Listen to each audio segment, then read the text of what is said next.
All right, welcome to Viking Preparedness. I'm Pastor Joe Fox. I'm here with my neighbor Rick, and he's going to tell us about this water catchment system that I really like. All right, brother, go ahead. Well, such as it is, it's basically what happens is the water runs down into the gutter on the barn, and I just hooked up a 4-inch PVC pipe to that, and the water runs down to the yellow bucket, which has holes in the bottom of it, and when leaves go into it, it just kind of strains it, and then the rest of the water goes into the pool. And then what are you using this water for? We water our garden with it. This is awesome. So I have a similar, smaller setup, and I stick my jerry cans in it, and that's what I take baths with. Yeah, Wow. it's kind of primitive, but it works, and the pool's a little out of level, but it holds, as you can see, almost 5,000 gallons of water. Yeah, that's awesome. And this black hose that you see, there's a float on it, and then I attach that to a little gas pump like you got. Right, a little water pump, like a trash pump? I bought it at Harbor Freight, and I think I paid less than $100 for it. And then you use that just to pump your garden? Pump the water out of it, hook it up to a garden hose, and it waters the garden. Out here. And then the other thing I do is, if I get excess water here, I fill this tank. And I just pump it into this tank and fill that tank. Where'd you get this tank? Did you buy it new, this one over here? My neighbor friend gave it to me. Yeah, I like those. And it's designed to slip right into a pickup truck. Right. But I think it holds, well, it says 300 gallons of water there. And then what's this contraption right here? That is a solar dehydrator. That is cool For looking. dehydrating vegetables and fruit.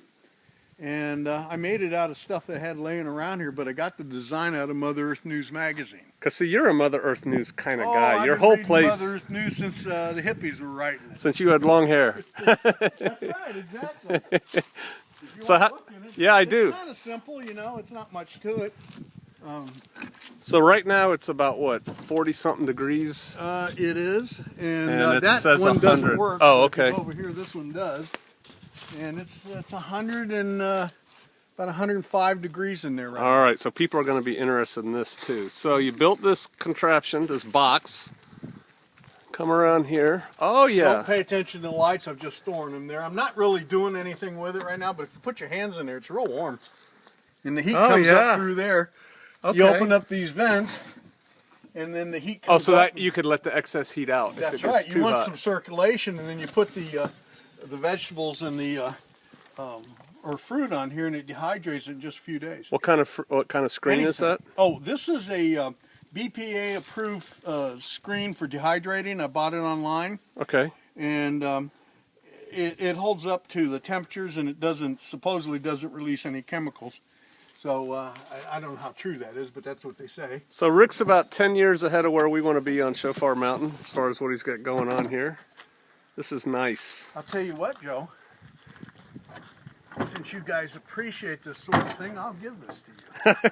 That's not why I'm filming you, brother. I don't have the time for it. And I tried doing it last summer, and I kept getting sidetracked, and I'd forget about the stuff, and when it came back, it was overdrive. But if you better talk to your wife, but if you still want to, bless you. She'd like to get it out of the way so she doesn't mow around it. Wow. But, you can also supplement some of the heat with like a lamp. Right. That's why I had that in there, Okay. because of some of the cold days. Sure. But the biggest problem I had with it is when I started it, it was in the rainy season, Uh-huh. and I had problems with mold. Really? Yeah, well, the air was so moist. You know, I'd look in this collector, see the heat comes up through here, the cold air goes in here, goes up over the collector, and then it just goes right through, and both sides open up. That's awesome. But I've got it screened so the flies stay And you out do of have it. moisture in there. I can see beads. Yeah. And that's because all the rain we've had. Wow. But if it's something you guys be interested in, I'd be happy to donate it to you. Well, bless you. I'll bring a couple And brothers over here. 3 men and a horse to move it. That's right. 'Cause it's heavy. I have a big horse. It's heavy. I don't know why I built it so big. But it was just something I did last summer. And You want to talk about this interesting structure? You got so much going on right in this little area right well, here. I'm famous for having several projects going, and I never get them done. Well, this one looks pretty You good. know, well, I have an addition going on in my house too. Yeah, I'm not going to show your house. But this is a corn crib, That is nice. And and I made that all out of wood from the sawmill. you milled the boards for it. I did everything on the sawmill. The only thing I didn't make is the post. I bought pressure treated posts because I didn't want them to rot. Right. And everything else, all the lumber and everything's made on the sawmill. That's awesome. And it. So it's probably mostly hardwood then. Oh yeah, it's almost all oak. Now these are both pressure treated Sure. boards that I have. Sure. That's why they're different color, but this is all oak. And Wow. you can see Oh, it's those being are some. used for storage Those are right some now. nice pieces right But there. last year we had 50 bushels of corn that we grew and picked ourselves. And this year the weather was so bad we didn't get any corn, so it's empty this year. But you're drying wood in it. Yeah, that's kind of good. storage right now. But that's one of the things I can do is dry wood.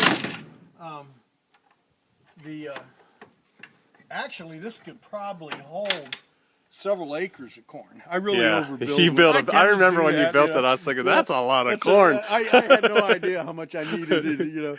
But it's a substantial building. It's pretty strong. And then we'll look at your sawmill since we're here. We can't say where we are though. I don't put that out.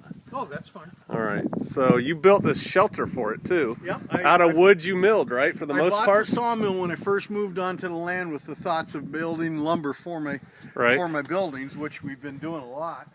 And then after I retired, I put up a website, and I'm starting to get people coming to me. If you see that trailer over there, that guy just paid me. Those are about 5-6 logs that he brought in, oak logs that he had me cut into lumber for. Wow. And I charge him by the hour to do it. Yeah. And anyway, I bought the sawmill first, and it sat out here in the weather for years. And we used it, and then finally I thought, boy, it'd be nice to be in the shade, in the summertime. Yeah. So, and I'm even adding on even further. I'm going to go out here and put a shop back here. So how wide of a log can this thing cut? It cut up to 28 inches and up to 16 feet long. Wow. Actually, 17 feet long. And you need a tractor to load the logs, right? Pretty much. You really need a tractor. Although before I had the tractor, I used to roll them up by hand. I put ramps here, and I would just get out there, and my wife would help me, and we'd roll them up onto the... It's why you look so young for a Yeah, 97-year-old. that's why I got a bad back. But the best thing that ever happened to me was buying that tractor last year. Oh, God, it makes life easier. And then I noticed you covered your hay, and a lot of people out here don't cover their hay. Does that just preserve it more? Or? When I got that from our neighbor, I'm raising about 6 cows right now.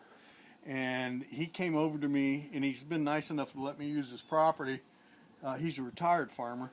And he came over to me one day, and he said, Rick, he says, I'm having them cut hay. And he says, whatever they get, you get half. And I said, well, how much is it? And he just gave it to me. Wow. He's a great guy. Yeah, he is a great guy. He squared us away, too. Anyway, I ended up with, I forget how many bales are there, but, and he told me, he says, the first thing you want to do, he says, put it on, you got some skids laying around, right, put them on that. So it doesn't rot. And he said, cover it with tarps so the rain never hits it. So it's never been rained on. Wow. And I just fed my first bale. See, today is the 4th of December, my first bale to the cows this morning. Wow. Yeah, that's the nice thing about living this far south. It stays green pretty long. Yeah, it does. And, you don't want to spend money on feed and hay. We've got, the pastures are still pretty good, but, they're getting a little dry now. Yeah. All right. Well, I thought y'all wanted to see that. Just kind of interesting things in our life. Actually, what I was doing was bringing back some ladders that I'd borrowed that we used on the house. They're over there. And, yep. All right. I'll see y'all out there.